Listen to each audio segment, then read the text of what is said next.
The Smithsonian National Museum of African American History and Culture, which will open September 24th, they are involved in conversations about getting the gazebo where Tamir Rice was killed. That's right, folks. The 12-year-old Rice was gunned down by Cleveland police in November 2014. The Cordell Recreation Center gazebo was scheduled to be demolished on May 2nd, but the city of Cleveland postponed those plans. An attorney for Rice's family released a statement saying Tamir's mother wanted the gazebo torn down, but has since reconsidered after learning more about the Smithsonian's proposed plans to preserve it. Of course, Cleveland police shot Tamir Rice, and one of the reasons why the Smithsonian wants to preserve this is because, again, it is a part of this unique history with African Americans and the issue of police violence. Also, another story we've been following, folks, that's making headlines across the country. A former health official, is suing the state of Georgia for religious discrimination. In the lawsuit, Dr. Eric Walsh alleges state officials engaged in discrimination and retaliation against him over the content of sermons he delivered years ago as a Seventh-day Adventist preacher. Walsh has called homosexuality a sin, described evolution as a religion created by Satan, and he's spoken against Islam and Catholicism. It's possible those words have come back to haunt the pastor, who was offered a job with the Georgia Department of Public Health, only to have the position rescinded for what he believes is due to his religious views. Now, 2 years have passed since this ordeal began, and now Walsh claims this is the reason he hasn't been able to land another job in the public health industry. Here to discuss the matter is Senior Counsel for Dr. Walsh, Mr. Jeremy Dyes with the First Liberty Institute. They're representing Dr. Walsh. Welcome to the show. So please break this down. How do you make the argument that it was his sermons that led to the rescinding of the job offer? Well, it's pretty simple. Dr. Walsh was an associate pastor at the time. He was also a very well-respected member of the public health community. In fact, he served on President Obama's Presidential Advisory Council on HIV and AIDS and had helped start one of the first dental clinics, city-run dental clinics, targeted for low-income and HIV/AIDS patients in the city of Pasadena. He was hired by the state of Georgia to be its district health director in the northwest corner of Georgia. About a week after he was hired, state officials asked him to submit copies of his sermons. He did so, and the day after he submitted those sermons, Dr. Walsh was fired. We've taken this case on and filed a federal complaint because no one in this country should be fired for something that they've said in a sermon. Now, this is the response to the lawsuit. Let's pull the graphic up, please. This is how Georgia is responding. Dr. Walsh was extended a conditional offer of employment by DPH, subject to passing a routine background check. During the background check process, DPH learned Walsh failed to disclose outside employment to his previous public health employer, which also was in violation of California law. Due to violation of both California state law and DPH policy, the offer to Dr. Walsh was rescinded. During his interview, Dr. Walsh disclosed his religious beliefs to DPH staff and indicated that he preached at his church in California. Dr. Walsh's religious beliefs had nothing to do with the decision to withdraw the offer. So I got to ask you this here. They say that he didn't reveal outside employment with his job in California. Did the folks in California take exception to that? Well, look, the state of Georgia has been caught with their hand in the cookie jar here. In fact, we've got an email that says that has the Director of Human Resources in the Department of Public Health of Georgia assigning, he says, I have an assignment for each of us. He assigns his staff the task of reviewing Dr. Walsh's sermons, and the day after they do that, they fire Dr. Walsh. Now, look, what's going on here is that the state of Georgia is now trying to manipulate the facts because they've been caught in an illegal action. And as a result of that, well, look, they just can't manipulate the facts. The reality is this. Everybody in Pasadena knew Dr. Walsh helped the local health community 1 or 2 Sundays a month by working outside of employment. That's no big surprise at all. The reality is this. The state of Georgia hired Dr. Walsh. They asked for Dr. Walsh's sermons, which is illegal under the law, and the day after they asked for those sermons and reviewed them line by line, they fired Dr. Walsh. Now, this is also interesting because a former Atlanta fire chief was fired after calling gays vile. He has also claimed religious bias as well. And so that's another case that we actually covered previously. Yeah, look, Dr. Walsh is not alone in all this, but it's important to point out this fact.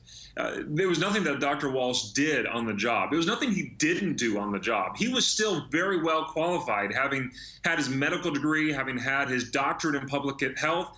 He served 2 different presidential administrations, including President Obama, on the Presidential Advisory Council on HIV and AIDS. Dr. Walsh was a well-qualified candidate. Having been raised by a single mother, one of the first in his family to rise to this level of importance in terms of the public health field, Dr. Walsh is a well-qualified candidate. But you have state officials sifting through his sermons line by line as an assignment, and the day after they do that, they fire Dr. Walsh. Look, no one in this country should be fired for something that they've said at church or something in Dr. Walsh's case that he said in a sermon. We've taken this case on at firstliberty.org because it's illegal to consider someone's religion when making employment decisions. And we expect that Dr. Walsh will be vindicated when this thing goes all the way through. And last issue before I go to my panel. So he has not been able to get a public health job since?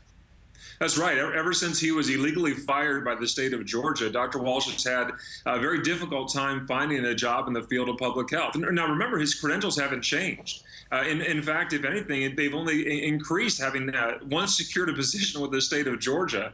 But after they fired Dr. Walsh for something that he said in his sermons, he's been unable to find a job in the field of public health. Now, again, it's important to get this picture in our brains, where you have a state of Georgia, an employer, asking an associate pastor to submit copies of his sermons, and then those state officials divide up those sermons and choose which state official, including one of the chief officers of the state of Georgia, to review those sermons line by line. And after they go through those sermons, the very next day they fired Dr. Walsh. Now, I don't know what they found in those sermons. It's kind of interesting that state officials were listening to sermons during the work hours.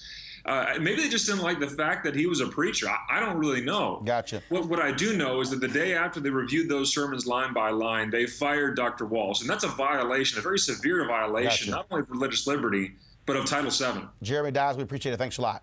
Thank you. David Swirlick, Lauren Victoria Burke, Paris Denard, your thoughts? He has no idea what his client said in the sermon. He has no idea what his client has said that may have tipped him off as to there being a problem with him having employment in the state of Georgia. The state of Georgia risks discrimination suit if they hire somebody who's openly said that they're against a certain group. They put themselves at legal risk doing that. But that's not what they said. That's not what the department.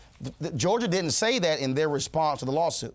Roland, let's say that what Mr. Dye says is somehow accurate. I see 2 potential problems with Dr. Walsh's side of the story.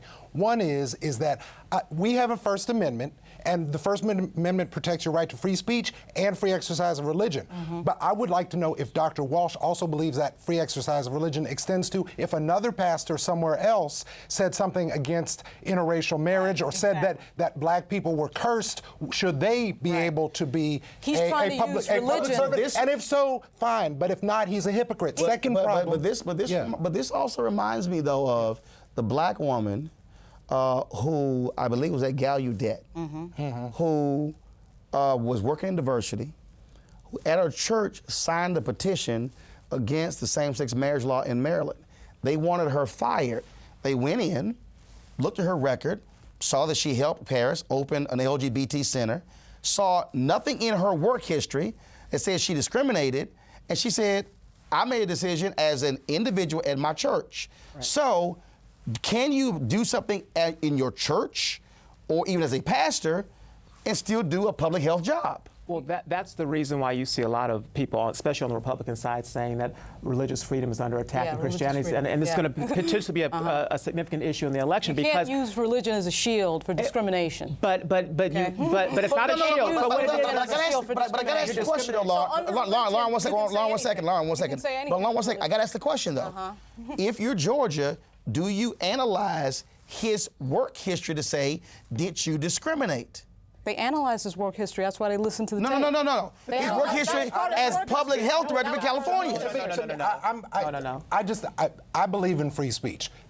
This woman at Gallaudet has a right to sign a petition. Dr. Walsh has a right to his views and his sermons. But if they don't extend that to someone who gets in a pulpit and says something against another race, then they are hypocrites. They are hypocrites. That's not part of this, though. So you're saying if that happened, we're talking about. I want to know if they really believe in free speech, or if they're trying to be martyrs because they have a view against Dr. Walsh or this other woman you're referring to. Okay, but hold up. Walsh is suing Georgia. Right. For rescinding the offer. Right. So they're saying, wait a minute, after you look at sermons, all of a sudden offer gets pulled. Right. Yeah. What I'm still asking is, and the reason I'm using the Gallaudet woman, because her work history did not show bias. That's the point. I don't think the work history is the issue, because in most jurisdictions, gays and lesbians. Wait, hold on. If the work history is not the issue, then you should not be fired. Because in other words, for instance, if you looked at Dr. Walsh's work history, I'm going to assume, for argument's sake, that he hasn't discriminated against Catholics and Muslims either.